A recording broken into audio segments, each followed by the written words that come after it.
Bienvenue sur la chaîne Happy Mining. On se retrouve aujourd'hui pour le test du nouveau Goldshell KA-Box qui délivre une puissance de 1,18 TH pour une consommation annoncée de 400 watts pour miner du Kaspa, donc l'algorithme KLIH. Voilà, donc c'est un boîtier qui ressemble exactement au nouveau AL-Box qu'on a déjà présenté dans une vidéo précédente. Donc c'est le même form factor, les mêmes ventilateurs, voilà. On est sur une machine qui est conçue pour être très silencieuse. Alors là, le bruit qu'on entend, c'est parce que j'ai mis un ventilo en débit de 100 CFM, donc qui débite assez vite mais qui fait un petit peu de bruit. On va parler du refroidissement justement dans un instant. Alors pour alimenter ce Goldshell KA-Box, il faut l'alimenter avec deux câbles 6 pins. Donc vous pouvez utiliser donc c'est des câbles PCIe. Donc en général c'est des 6 plus 2 pins. Donc il faut prendre les 6 et 6. Comme c'est une consommation de 400 watts, absolument utiliser un câble dédié par prise. Sur un câble PCIe, pour rappel, c'est maximum 300 watts sur un câble. Donc il faut répartir sur deux câbles.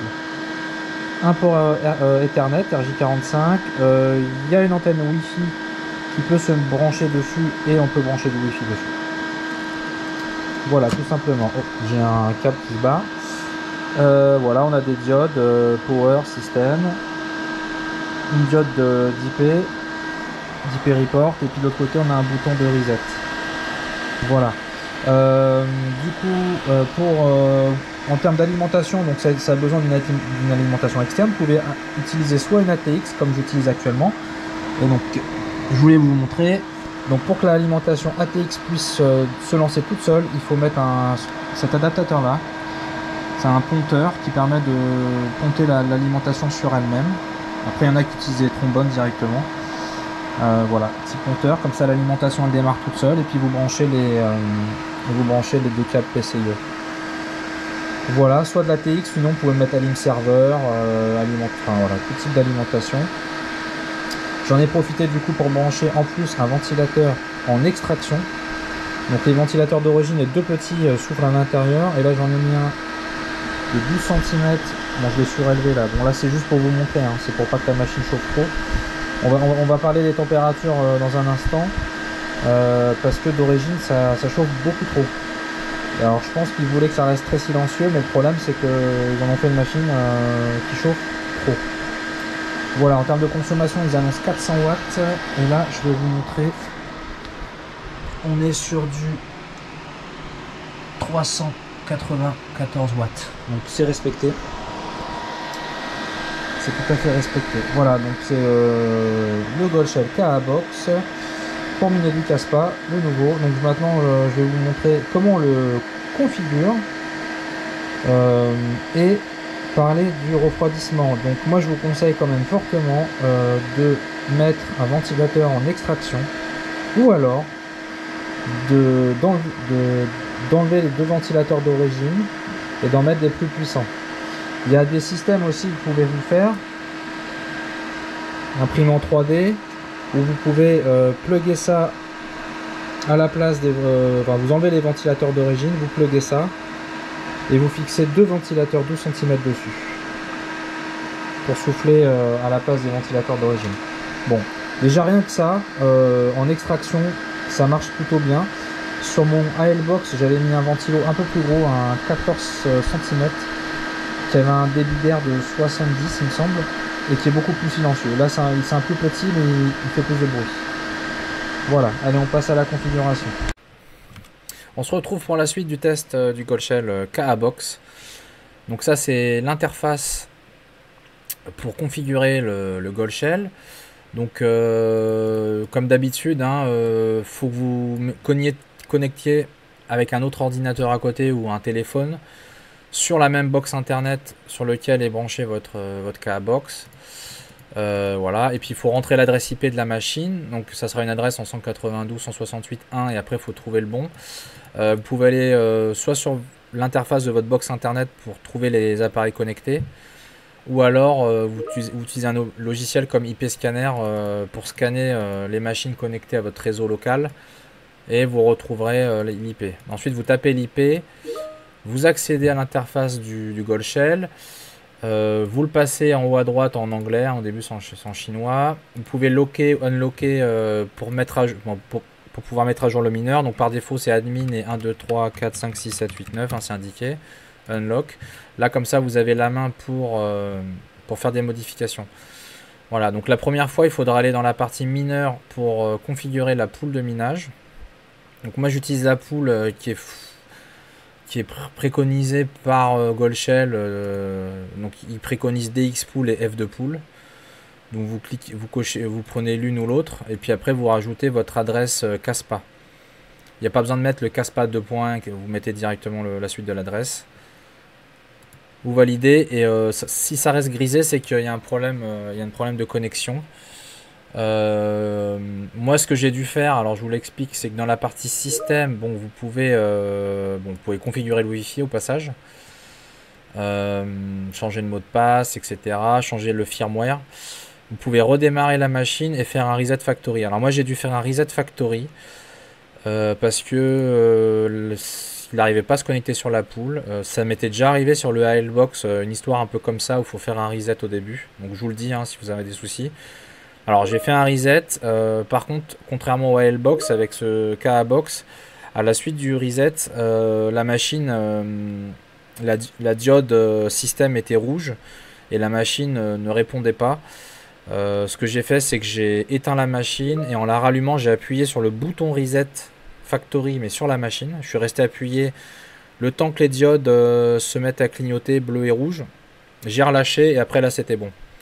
Voilà, donc c'est un classique. Hein, quand il y a un problème, que c'est un peu figé, bloqué, faites un reset directement sur la machine. Voilà, ensuite j'ai renseigné la pool. Donc là, j'ai mis des DXpool par exemple. Il n'y a pas d'autre grand chose à configurer dessus. C'est un peu basique d'ailleurs, hein. Je trouve que ça manque un petit peu de config. Vous avez le hash rate, l'average, la moyenne, donc on est à 1100 là actuellement. C'est annoncé à 1118. Vous avez la vitesse des ventilos, le taux de rejet des partages sur la pool. Alors eux, ils mettent les hardware error. Bon, il y a le pourcentage, je trouve qu'il est un peu élevé, 5-6%. Sur mon ALBox, je suis à 0,28%. Donc je sais pas exactement à quoi ça correspond. On n'a pas plus de détails que ça. Alors au niveau des températures, c'est ça que je voulais expliquer. Donc là, on est à 56 degrés actuellement, avec le ventilateur que j'ai rajouté qui extrait l'air en extraction. Et j'ai noté, j'ai laissé tourner sans le ventilo, je l'ai coupé, j'ai vu à combien c'est monté. C'est monté à 86 degrés. Donc en fait là on gagne 30 degrés en mettant comme ça un ventilateur en sortie. Donc c'est pour moi c'est un must have. Faut vraiment le faire. Surtout que là l'été arrive. Et 86 degrés au niveau de la sonde en sortie, c'est beaucoup trop élevé. Franchement je comprends pas ce qu'a fait Gold Shell. Ils ont voulu peut-être faire juste un mineur silencieux, mais mais au détriment de la température. Voilà, donc là, c'est beaucoup plus correct, 56 degrés. Si on compare avec le ALBox, je suis encore beaucoup moins. Avec le ALBox, je suis à 42 degrés. Après, ça s'explique parce que le ALBox consomme 180 watts et le KAbox, on est à 400. Donc il est quand même plus du double en consommation, donc ça génère plus de chaleur. Donc c'est normal déjà bon, qu'il chauffe plus. Mais bon, 56 degrés, ça reste correct, très correct. Mais les 86 là ça faisait peur. Voilà, donc là ça tourne. Après vous pouvez aller directement sur le site de la pool que vous aurez choisi, comme dxpool.com. Alors malheureusement j'ai pas pu mettre la JJPool, hein, donc au passage je fais un petit peu de la pub pour eux. La pool française, hein, de la communauté de mineurs autour de Jean-Jean de la Bricole. Donc vous pouvez miner pas mal de crypto, hein, la Lithium, encore un petit peu. Dinex, Ergo, Carlsen, Caspa, le Pyrine, Raptorum. Voilà, donc on peut miner du Caspa, mais malheureusement ça n'a pas marché à nouveau avec ce Gold Shell. Donc je ne sais pas trop si le protocole est modifié entre la machine et la pool, mais bon, voilà. Donc pour l'instant, il n'y a que 2 pools d'utilisables. Bon, c'est toujours mieux que le ALBox où on était coincé avec... voilà, oui, il est loqué, je vais pas retourner dessus, mais voilà, on était coincé juste sur DXpool. On a aussi une deuxième pool sélectionnable. Bon, voilà, bon, ça tourne sur la pool. Bon, vous voyez, la configuration est quand même assez simple. C'est assez basique. C'est dommage qu'on n'ait pas accès à des logs pour avoir plus d'infos. On a les logs sur les Bitmain. On n'a pas les logs non plus sur les Ice River de base. Je trouve ça un petit peu dommage. Voilà, en termes de prix, rentabilité, à quoi s'attendre, on est fin avril. Donc au niveau hash rate, déjà sur le Kaspa, en ce moment, ça atteint un pic à 230 pétas. 232, et là c'est voilà, ça atteint un sommet, et là ça a descendu un petit peu, 227. Voilà, donc c'est sûr que c'est plus la montée folle comme il y a eu les derniers mois.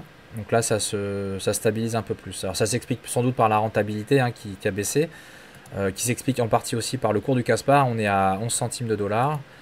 En ce moment ça quand même, on n'est pas dans une période hyper fast. Voilà, sur un mois, on a perdu 17% sur le Kaspa. 19 là, je sais pas, sur un mois, on a perdu 19%. Voilà, donc ça explique cela. La rentabilité de la machine, donc j'ai arrondi à 1,2 Tera. 400 watts. Les frais de pool. Calculés. Bon, des frais d'électricité un peu, on va dire, moyens. La machine rapporte actuellement 1500 Kaspa par mois, ce qui correspond actuellement à 172 $. Si vous enlevez bon, l'électricité, il reste à peu près 143 $. Voilà.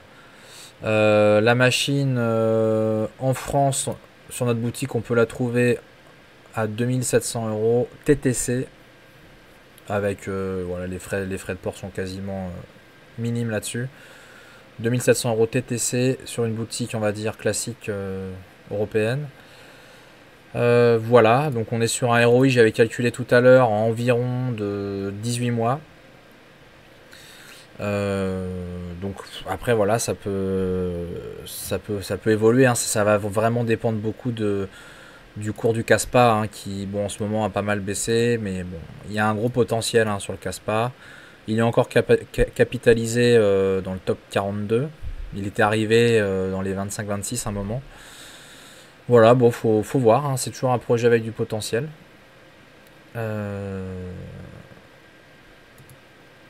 Personnellement, je vais sans doute me garder une de ces machines-là. J'avais un KS1.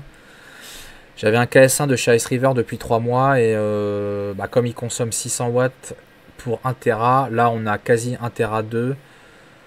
On a quasi 20% de plus en théorie, hein, parce que là on voit que l'average on est à 1100. Et une consommation surtout qui est beaucoup plus faible, on passe de 600 watts à 400 watts. Voilà. Par contre, vous voyez en termes de refroidissement, de base cette machine là elle est moins bien conçue que sur le KS1. Après elle est beaucoup plus silencieuse que le KS1 de base. Voilà, mais en tout cas elle est beaucoup plus efficiente. Et voilà, moi je comptais repartir sur une machine comme ça. Mon KS1 je l'ai revendu. Voilà, c'était le test du KA-Box. Et puis à bientôt. Prochaine vidéo, ça sera sans doute sur le bilan après 1 an d'utilisation de mes panneaux solaires. J'ai 6000 watts de panneaux solaires. Voilà, je voulais faire un petit bilan, vous montrer un peu combien ça a produit, si c'était intéressant ou pas, le coût, le retour sur investissement est prévu. En combien de temps, voilà, donc ça sera une des prochaines vidéos à venir. Allez, à bientôt sur la chaîne Happy Mining et bon minage à tous, ciao.